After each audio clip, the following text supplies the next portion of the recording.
I already know something about you, which is that if you're watching this video, your relationship with your body is pretty messed up. It hasn't been great for a while. You might hate it. You might feel disgusted by it, and you can't access body love. You've heard all these concepts about body love, and you just keep feeling like you're doing something wrong because you can't get there. And guess what?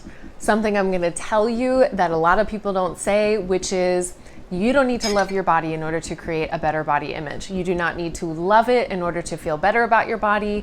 And in fact, we're going to be diving into the reasons why that is. And I'm going to give you some tangible things that you can actually work on and take away that will help you to feel better about your body that have nothing to do with body love. And I know what you're thinking. There is no way that you can change your relationship with your body. There is no way that there's a possibility outside of hatred or love. And I'm here to tell you that there most certainly is. So why am I talking about this concept? Why does it even matter when we're talking about body image and body love? This is because oftentimes in this culture, we are told in all kinds of ways that we need to be loving our body. This shows up in magazines, it shows up on social media. It's an unending message, constant, that's telling you that you need to love your body. And in fact, you see this person started loving their body and look how amazing their life got. And all these messages around you needing to love your body. And what does this do? Over time, this makes us feel like we're doing something wrong.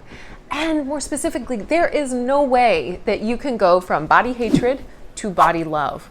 They have such a far distance in between one another. And so again, it makes it really inaccessible when you're asking the question, how do I create better body image? How do I create a more peaceful relationship with my body and not walk around feeling hatred or disgust or contempt for it all the time? And then how do I go from that to body love? There's a huge, huge journey in between there. And so I want to talk to you about what we do to get there, if body love is even something that you want in the future, which again is absolutely not necessary to improve your body image. You definitely want to take a listen to this.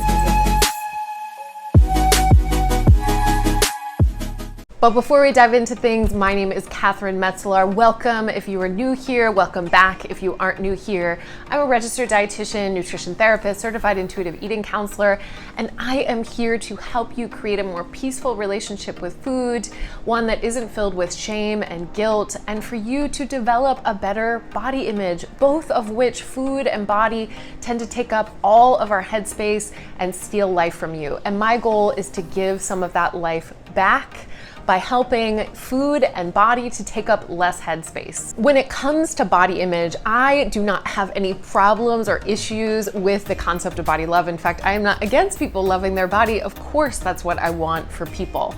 Why I'm talking about this more specifically is because for most people, that's not attainable, especially when they're beginning their journey, especially when they realize, okay, things are not okay with my relationship with my body and I need something to change, but whew, body love feels so far away.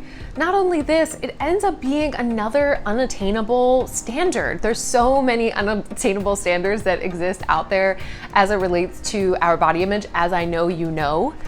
And this ends up being another one. Oh, this is something else I can't do. Another way that I can't change something about how I am in relationship with my body. And so just for a moment, we just want to just take that pressure off. You know, I'm imagining like taking off a backpack or taking something off of your shoulders and just put the concept of body love aside, because there's so much that we can do before we get there. And so let's talk about what are some of the things that you can do that will help you, that don't require that you love your body, so that you can have a better relationship with your body. So first I want to introduce the concept of scaffolding. You probably have heard of this if you live in a city or have been in a city, and you know that before they build a building and as they're building a building, you have to put up scaffolding in order for them to work on each one of the floors. That you can't just build a building from the ground up without any support along the way, right? And so the same thing applies to body image and when we're wanting to create a different kind of relationship with our body. So if we can imagine body hatred being on one side, body love being on the other, There's scaffolding that we're gonna build over time to get to possibly body love, again, if that's your goal, but it might be something else, and you might arrive to what that something else is as we talk through things. Some of those things that you can start thinking about that we're gonna talk more about are body appreciation, body gratitude, compassion, understanding, neutrality, and probably some other things that you can think of. And essentially, why are we working on these things? Why are we not jumping right to body love? This is because we're wanting to work on a couple things when we're improving or wanting to improve our relationship with our body or our body image, which is number one, we're wanting to see our bodies less as objects and more as bodies. What can our bodies do for us? What do our bodies offer us? Why do we have a body aside from appeasing other people or making sure that other people are attracted to us? What is it that our body gives to us? And that's what we're going to try to connect to, the reasons why we appreciate it, what we're grateful for, what neutrality means in this context, and how you can specifically practice each one of those things. So first, let's talk about appreciation and what this looks like and what this means. Essentially, it is exactly how it sounds. It's just an appreciation for your body, for what your body gives to you, what it does. And this doesn't mean that you need to love it or even like it. That is an important part. We can appreciate something, but not necessarily like or love it. So with your body, an example can look like, I appreciate my hands because they allow me to hold hands of the people that I love. I appreciate my arms because they can allow me to hug the people that I love most. We can start identifying parts of our body that we can connect to that we appreciate. And I say parts, this is an important part. I say parts and not your whole body, because when you're starting this, you don't want to start with trying to feel appreciative for your whole body. Think about how hard that would be, right? Especially if you're in a place where you're feeling not so great about your body. So a way that you can practice body appreciation is picking a body part one at a time that you feel appreciative for and practicing that over and over again. And then you work towards, over time, including more and more. I appreciate things as I start that aren't as charged or aren't as difficult, and then we work towards things that feel increasingly difficult. Play around with the difference between appreciation and gratitude and see how they feel as you practice using these words. When I talk about scaffolding, this is what I'm talking about. Starting with appreciation, gratitude, functionality. How do you appreciate the functioning of your body? Does it allow you to do certain things? Do you appreciate that you can play certain sports or walk in certain places or any other way that your body functions that you may take for granted and not necessarily feel connected to? Another example of the scaffolding that we're working on together as we create a better body image is something called body neutrality.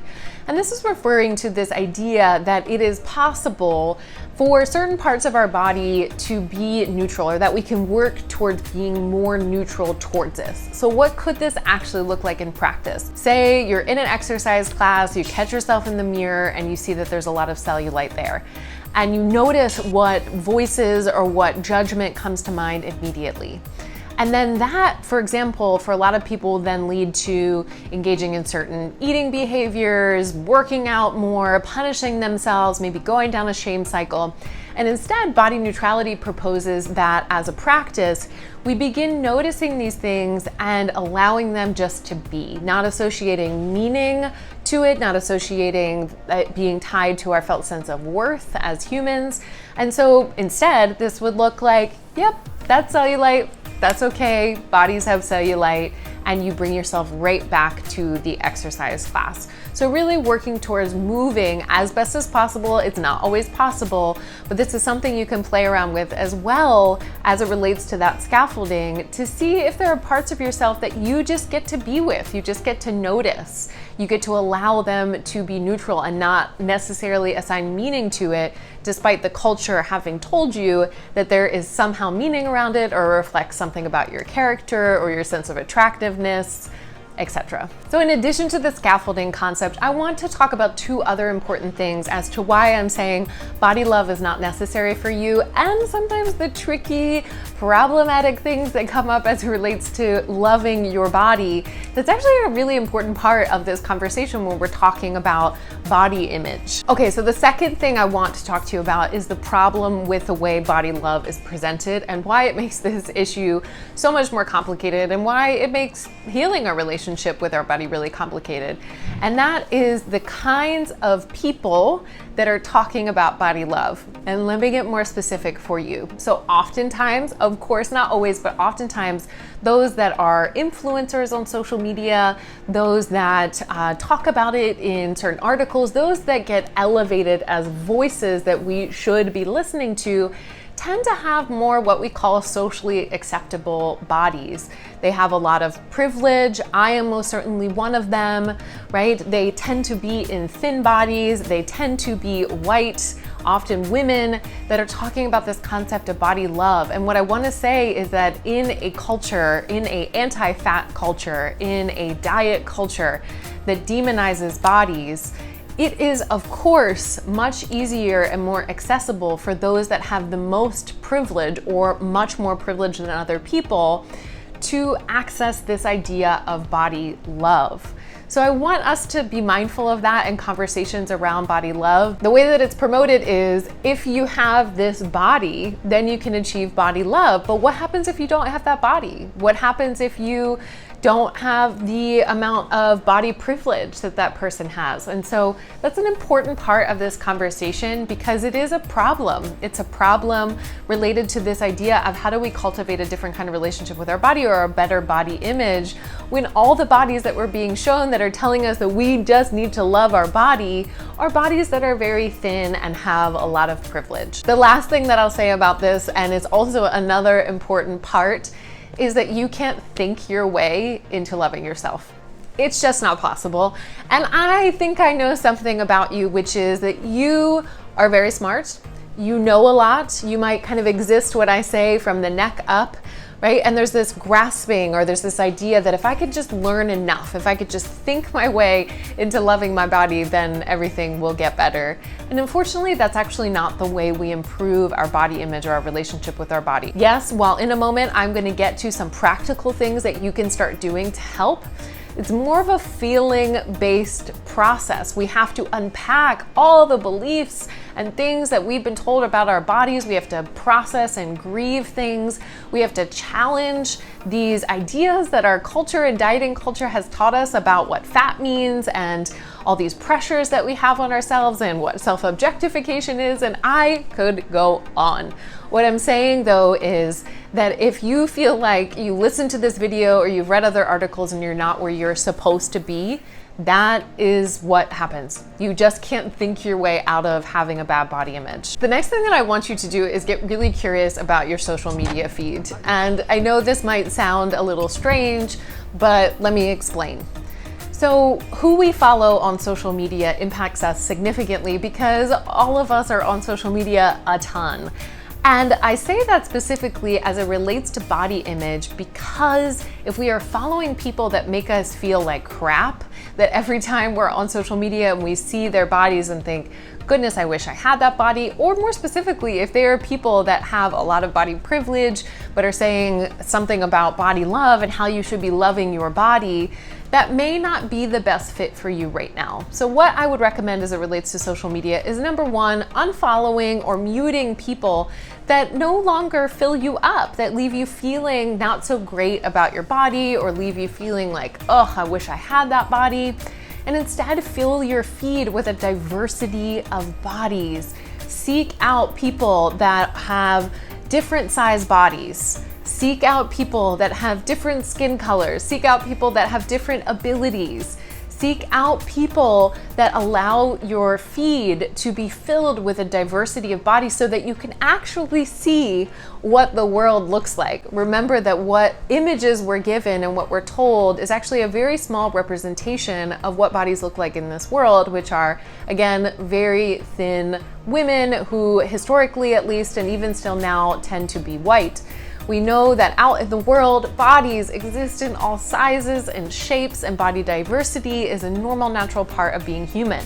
So when we're talking about tangible steps, things that can help you now that you can start working on, this is something that I would encourage you to do. Go through your feed, get rid of people that no longer support you or even mute them if you're not sure, and then intentionally seeking out resources for people that you can follow. The last thing that I'll offer you, and this won't be surprising, is to toss this idea of you needing to love your body in order to have a better body image.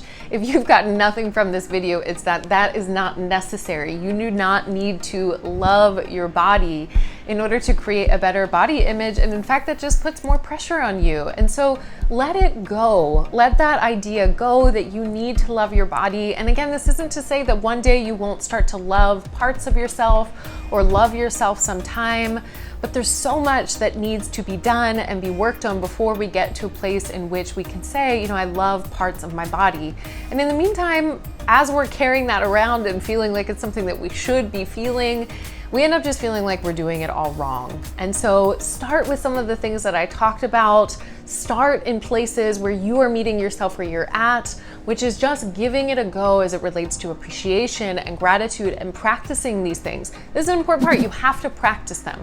This doesn't just happen. We can't think our way out of it. We can't read something. That we have to increasingly develop a greater sense of connection to our body and what more specifically it provides for us and does for us and how it serves us that is completely separate from how it looks. And that's where we begin, not with body love. If you like this video, click like, share your comments below, subscribe to my channel. I come here every week to deliver content to you about body image and food and so much more. And so I will see you soon.